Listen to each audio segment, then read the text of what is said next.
OC. Viewer discretion is advised. Incoming transmission in 5, 4, 3, 2, 1. Hello everybody, welcome to this week's episode of the Friday Night Smackdown review with Outcasted OC. You are here with Just G this week. I'm here to give you the lowdown on everything that happened on Smackdown yesterday evening. I hope everybody's having a wonderful Saturday. Before we get into it, please hit the follow, subscribe button, give us a thumbs up, and in the comments tell us which match you are most excited for at SummerSlam tonight. But yeah, let's get into Friday Night Smackdown. So we kick off Smackdown this week with Cody Rhodes. He makes his way down to the ring, and he's like, Cleveland, what do you want to talk about? And then he goes on to say, no, wait, who do you want to talk about? And then goes Solo Sikoa. Cue Solo Sikoa's music, and Solo Sikoa makes his way down to the ring. He is alone. None of the Tongans or Jacob Fatu are with him. So Solo makes his way down to the ring where Cody is, and he's like, Cleveland, Ohio, acknowledge me. It's so weird hearing Cody going, Solo go, acknowledge me, and not Roman Reigns, because obviously we're so used to Roman Reigns being the tribal chief and him doing it, and now Solo's doing it, and it's a bit like, this feels a bit dodgy. Anyway, Cody goes on to talk about how Solo has a bit of a chip on the shoulder, how he's a younger brother, he's underlooked, and Cody knows how he feels to be a younger brother and stuff like that. And then Solo, as Cody's talking on and on and on, Solo lifts his hand to his watch and he's like, are you done yet? Are you done talking? Because I'm losing, he's like, you're wasting my time and I'm losing my patience here, listening to what you've got to say. And then Cody goes on to say, no, I'm not done. I've got debts to pay to those that have helped me on my journey to become champion, those that have tortured their body to help me. For the likes of Randy Orton, Kevin Owens, I've got a debt to pay to them by winning at SummerSlam tomorrow. And then he goes on to say how he beat Roman Reigns at WrestleMania under Bloodline rules, and then how he's going to beat Solo tomorrow at SummerSlam. And then Solo comes out to say, you keep going on about these Bloodline rules, you keep mentioning these Bloodline rules, Cody. So if it's Bloodline rules you want, then we will give you Bloodline rules at SummerSlam. So they have just entered a stipulation of the Solo versus Cody match at SummerSlam to be Bloodline rules. As Solo says this, enter Tama Tonga, enter Tongaloa, and enter Jacob Fatu. They all make their way down to the ring from different entrances, and they're like surrounding Cody around the back of the ring. So you've got Cody, Solo directly in front, and the rest of the Bloodline stood around the ring. So Cody goes on then to say, he's like, Tongaloa, I'm not scared of you. Tama Tonga, we have more history than people care to know. I'm not scared of you. And Jacob Fatu, I might regret saying this, but I'm also not scared of you. And then Cody goes on to say, so Cleveland, if you want Bloodline rules at SummerSlam tomorrow, Bloodline rules is what you are going to get. So he basically accepts their offer of Bloodline rules at SummerSlam. And so Solo goes on then to say, so if you accept the offer right now, I'll just tell you what these three men can do. At the click of my fingers right now, they could destroy you. But I'm not going to do that, because tonight, the tag team titles come back to the Bloodline. And then tomorrow at SummerSlam, that title, Cody, also comes back to the Bloodline. And I'm just like, hell nah, that ain't happening, guy. That ain't happening. Then Cody goes on to say, listen, I don't have to fight your family. I just have to fight the tribal chief. And well, since the tribal chief isn't here, I'll fight his wannabe instead. And you can see the literal, the anger in Solo Sikoa right now. Literally, Cody has got under his skin and he is like furious. So Solo kind of walks past Cody and kind of does this, and his guys just follow, and that's where that ends. I thought there might have been a bit of a brawl between Cody and Solo at this point, but I guess we're saving it for SummerSlam tomorrow under Bloodline rules, which is really exciting. I've seen and read a lot of theories about maybe seeing Jimmy return at SummerSlam tomorrow, Roman Reigns returns at SummerSlam tomorrow. There's endless amounts of possibilities that could happen, and I'm very, very, very excited to see under which terms these do happen, if any happen. But if you didn't see a couple of days ago, Triple H announced our Survivor Series War Games is on the 30th of November, I believe, and it is going to be War Games. So I feel like if Roman and Jimmy were to return at SummerSlam tomorrow, we could then be setting up the Bloodline Civil War, you know, Roman's bloodline versus Solo's bloodline, which would be like Roman, Jimmy and Jay and Paul Heyman. And I've seen a lot of people saying Sami Zayn to join that side, but I have seen some other theories involving like Jacob Fatu being on the wrong side and things like that. But we'll see how that unfolds, because that is really interesting nonetheless. So we then move on to our first match for this evening, which is Andrade versus Carmelo Hayes. They both put on a fabulous match, both great high-flying athletes who always put on a great match. I love them both. So we start with headlock swaps. Carmelo's in a headlock. Andrade's swapped into a headlock. And then we go chops. Andrade with a chop. Carmelo with a chop. And it's quite back and forth between the two of them. They're doing some moves. They're doing some technical stuff. Rolling, moving, countering between the two of them. Eventually, Carmelo hits a drop kick to Andrade. Then Andrade comes back up and hits a drop kick to Carmelo. After that, Carmelo hits an inside cradle, rolls up Andrade, and Andrade kicks. Andrade immediately gets back up and rolls up Carmelo, but Carmelo also kicks out of that roll up. We are then outside the ring. Carmelo throws Andrade into the metal stairs, and he is like, yeah, no, you can stay down there, you can stay down there.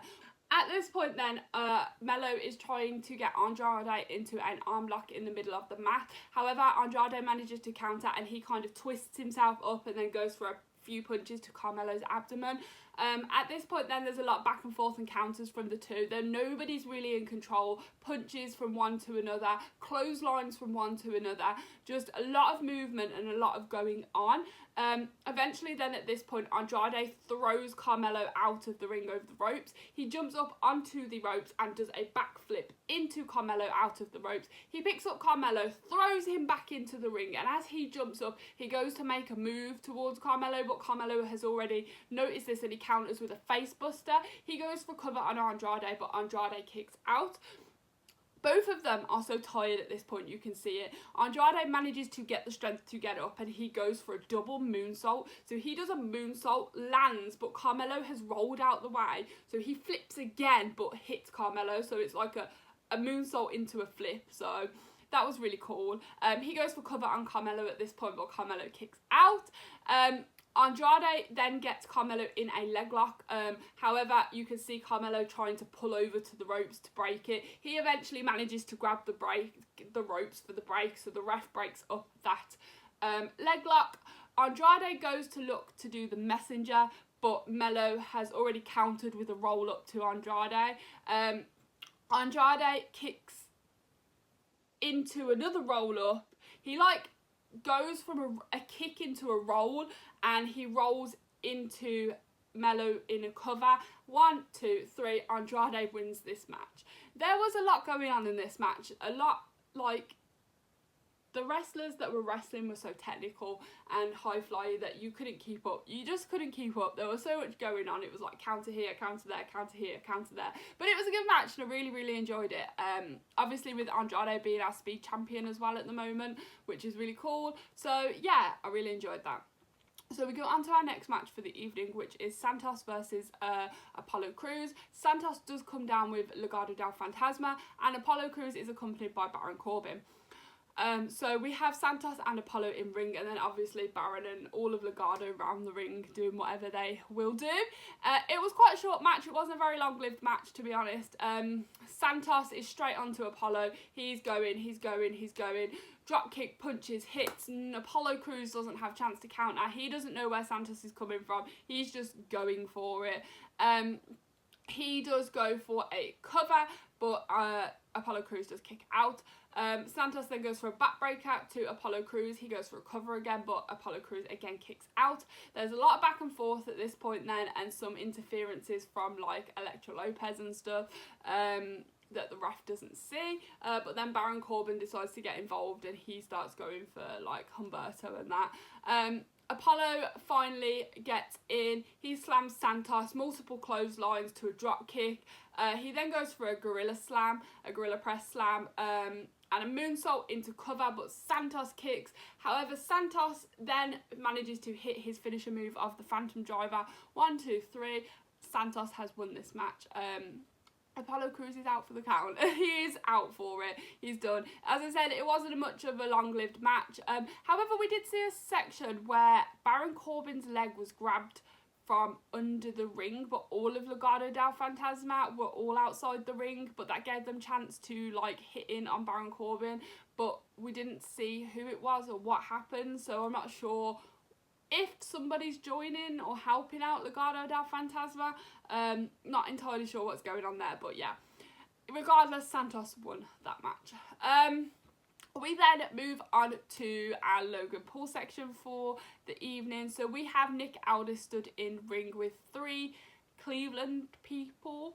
I'm not entirely sure. There were people Logan Paul invited.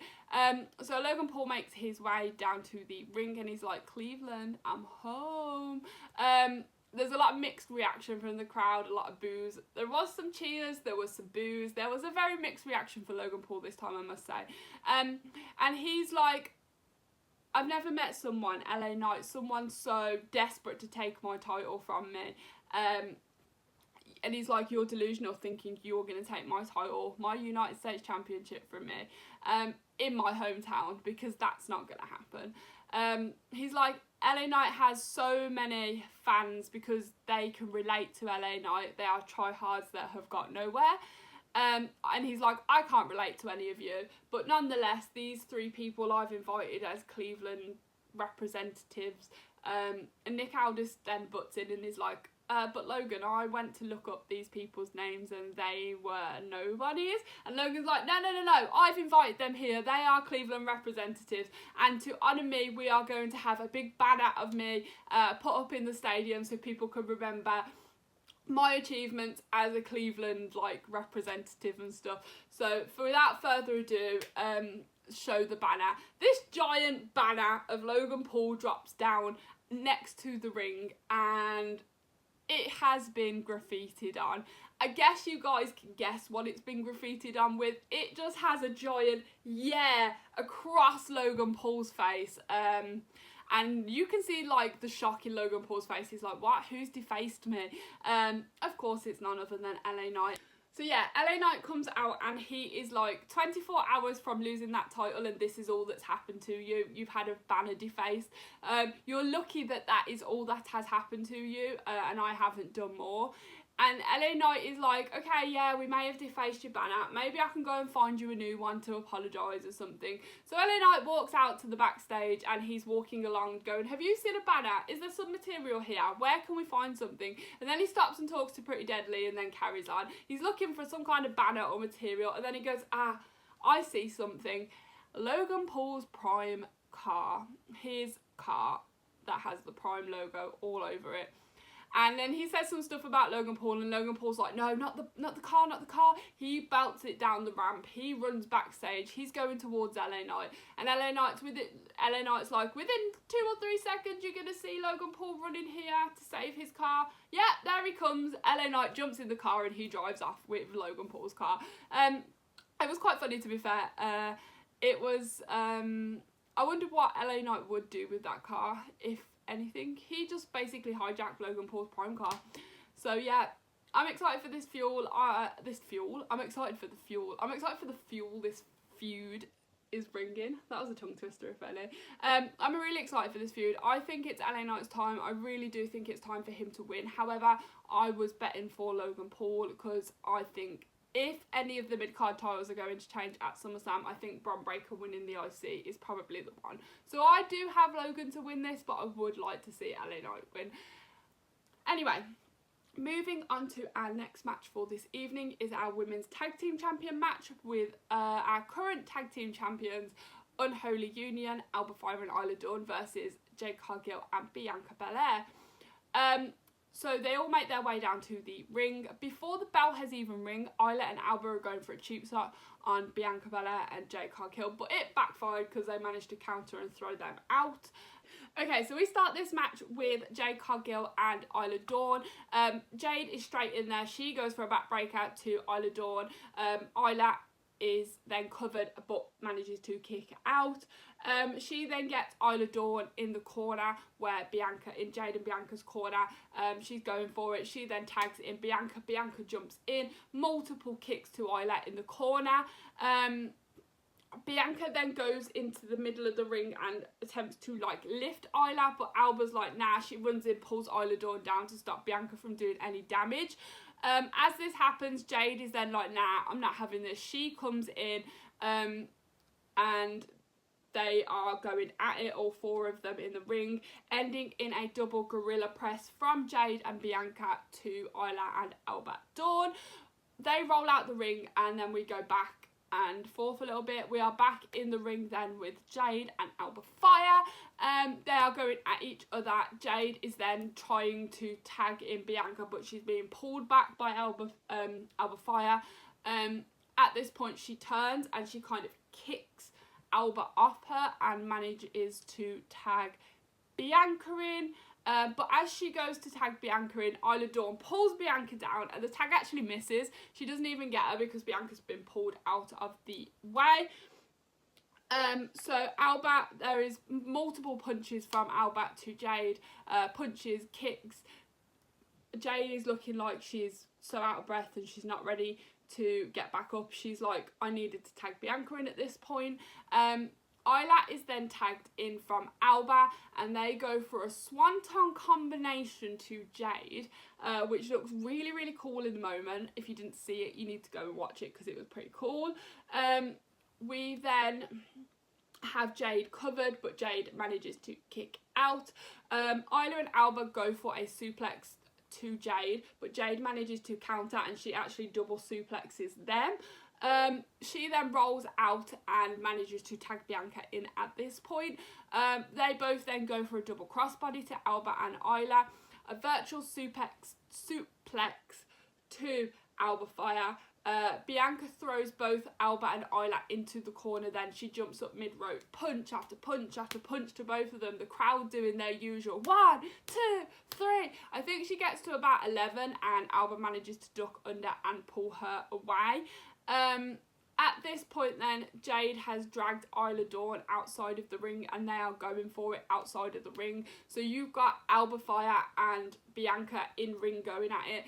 Isla and Jade outside the ring going for it. And then Jade is going to hit Isla, but as she goes to hit Isla, we see Bianca setting up the KOD in ring, but Blair Davenport appears. She pushes Jade Cargill into these steps and that kind of distracts Bianca out of that KOD, so Alba doesn't actually get hit with the KOD, and it actually ends then in a DQ. So our tag champions Alba and Isla are still tag champions via DQ.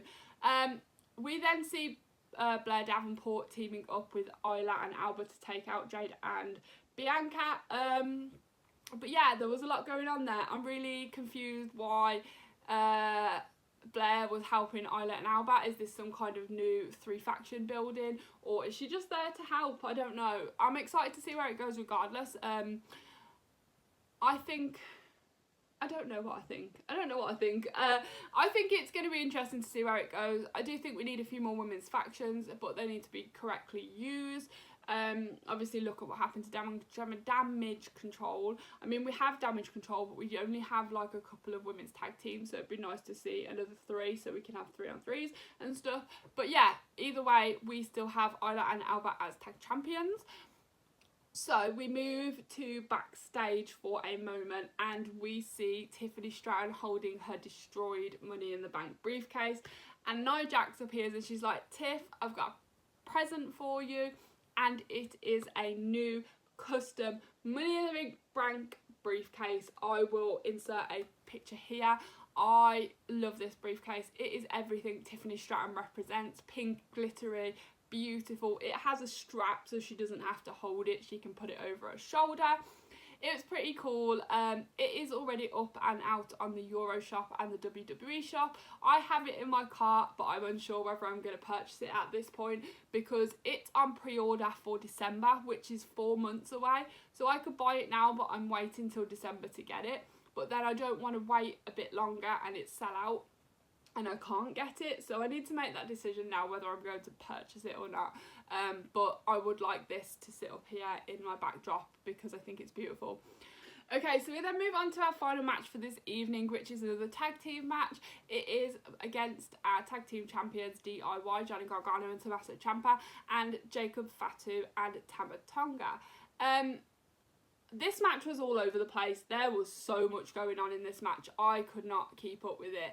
I am going to read directly from my notes for this match because there was so much going on. My brain couldn't function and keep in line with what was going on. So, we start with Tommaso Ciampa and Tama Tonga in ring. There is punches to Tommaso Ciampa from Tama Tonga.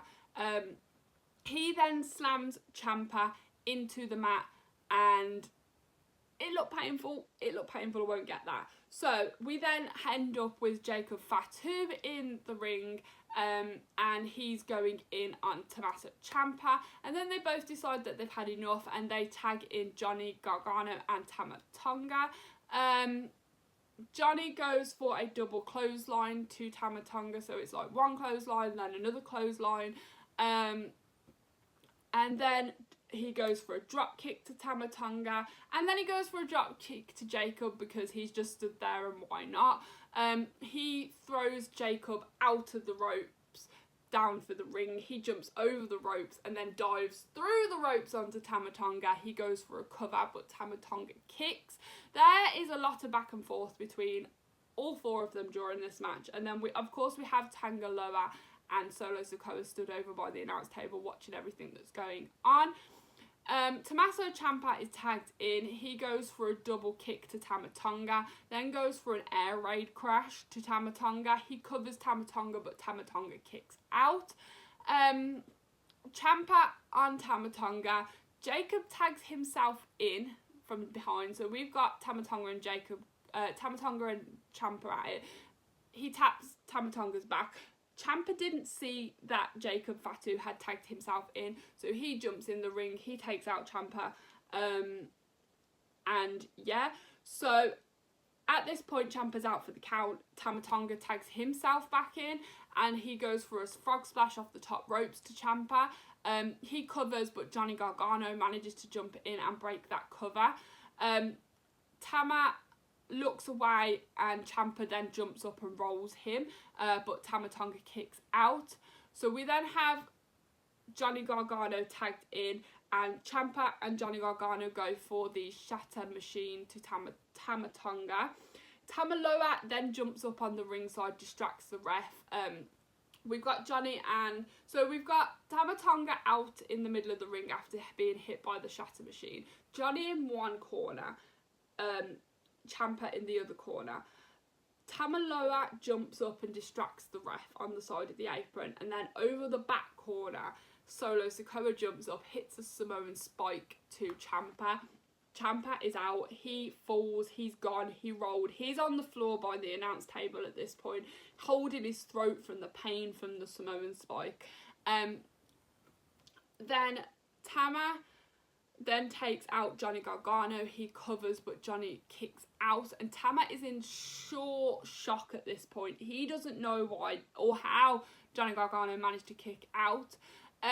We then have Jacob and Tama Tonga going for multiple punches to Johnny Gargano. Johnny Gargano then manages to hit a Poison Rana to Jacob Fatu, but it doesn't even sell. He doesn't even affect him. He literally was flipped over and he's up on his feet ready to go.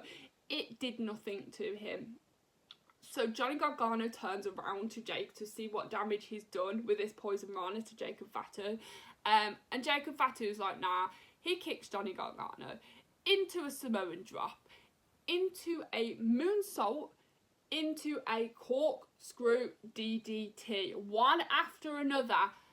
There ain't no way Johnny Gargano's getting up from this. He covers Johnny Gargano. 1, 2, 3. We have new tag champs in Jacob Fatu and Tama Tonga.